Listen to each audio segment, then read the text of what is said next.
Olá, meus alunos, tudo bem com vocês? Sejam bem-vindos a mais uma aula na modalidade online, aula extra de Direito Processual do Trabalho 1, voltada especificamente aos alunos do quarto ano F das Faculdades Integrais de Três Lagoas, AMs, mas como é sempre repetido aqui, você que não faz parte do quarto F, mas que está aqui assistindo esta aula, seja bem-vindo, espero poder contribuir com o seu conhecimento de alguma forma, tudo bem? Só, a aula de hoje a gente começa a analisar a teoria geral de recursos.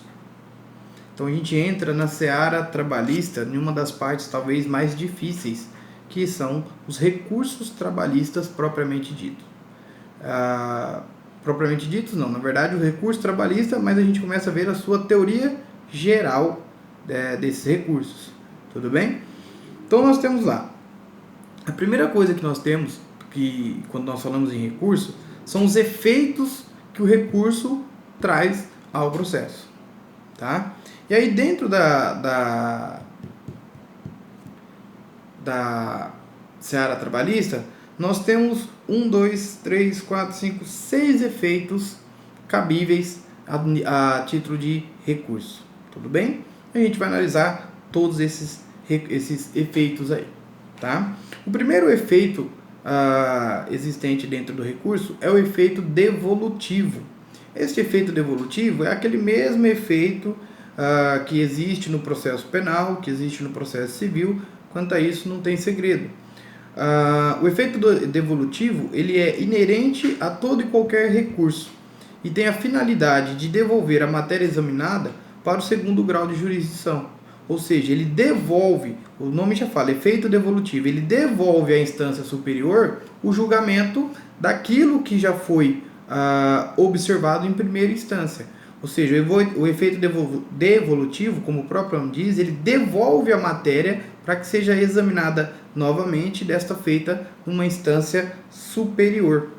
Beleza? Bom, além do efeito devolutivo, nós temos também o efeito suspensivo. Mas o efeito suspensivo, ele não é aplicado da maneira que é aplicado na seara penal ou da maneira que ele é aplicado na área civil, tá? O efeito suspensivo é aquele que suspende os efeitos da sentença, ou seja, enquanto estiver em recurso, aquela sentença de primeiro grau não vai poder ter o seu efeito iniciado, tá? Se o juiz recebe somente no devolutivo, as sentenças começariam a ter validade até a penhora. Tudo bem? Bom, como que funcionaria isso, Danilo? Com efeito suspensivo, a sentença trabalhista ela deixa de ter a sua exigibilidade imediata. Se não há o efeito suspensivo, o credor pode entrar com o que a gente chama de execução provisória, ou seja, olha, ele foi condenado em primeira instância a isso. Isso aqui dá tantos mil reais. Então eu quero que ele deposite em juízo, eu vou até que penhore os bens dele neste valor e o processo para. Julgou procedente, tem sua continuidade, julgou improcedente, tudo aquilo que foi feito é tido como sem validade. Tudo bem? Então, quando eu falo do efeito suspensivo, no processo do trabalho, o juiz não vai despachar em que efeito ele recebe o recurso. Por quê? Porque todos os recursos do processo do trabalho têm efeito apenas devolutivo. Isso daí é a inteligência do artigo 899 da CLT. Olha o que o artigo 899 da CLT menciona. Os recursos serão interpostos por simples petição e terão efeito meramente devolutivo, salvo as exceções previstas neste título, permitida a execução provisória até a penhora. Então notem, efeito devolutivo é aplicado no processo do trabalho? É aplicado por óbvio, assim como ele é aplicado na justiça civil, assim como ele é aplicado na justiça penal, sem novidade.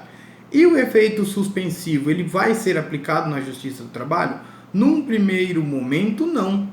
Por quê? Porque num primeiro momento, todos os recursos serão recebidos tão somente no efeito devolutivo.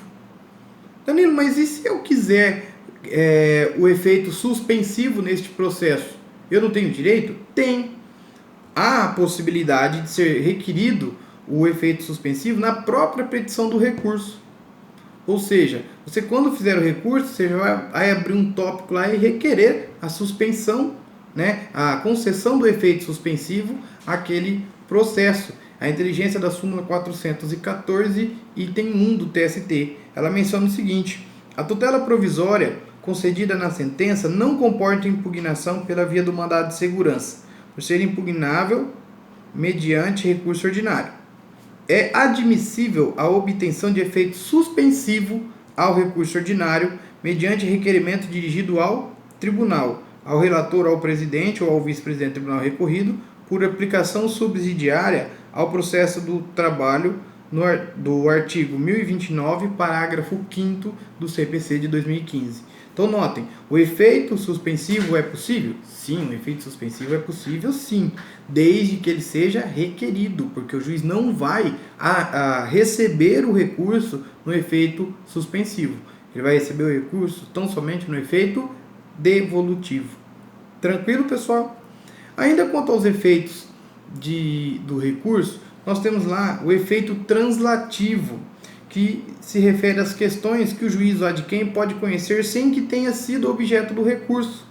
São questões de ordem pública, independente das partes devolverem. Então, se o juiz perceber alguma questão de ordem pública, né, um erro que seja de ordem pública, ele não precisa fazer, ainda que as partes não tenham manifestado a respeito, ele pode se manifestar.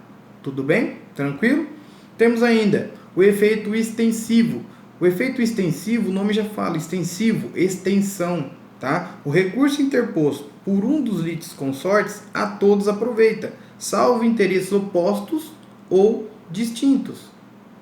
Então, se eu tenho uma condenação subsidiária, né, a ponto de que eu tenho lá, a título de exemplo, tenho que pagar 400 horas extras, condenação subsidiária, empresa A, empresa B. Vamos imaginar que a empresa B a gente substitua por um município, tá?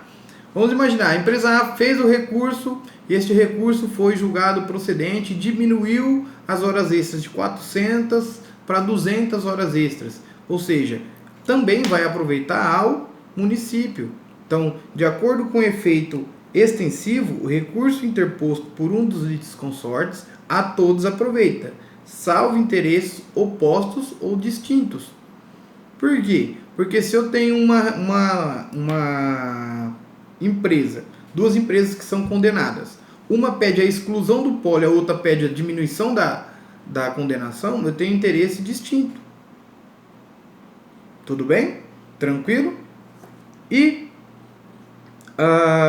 os recursos ainda possuem um efeito substitutivo. Por quê? Porque o julgamento do tribunal substitui a decisão recorrida, e vai ser sempre assim.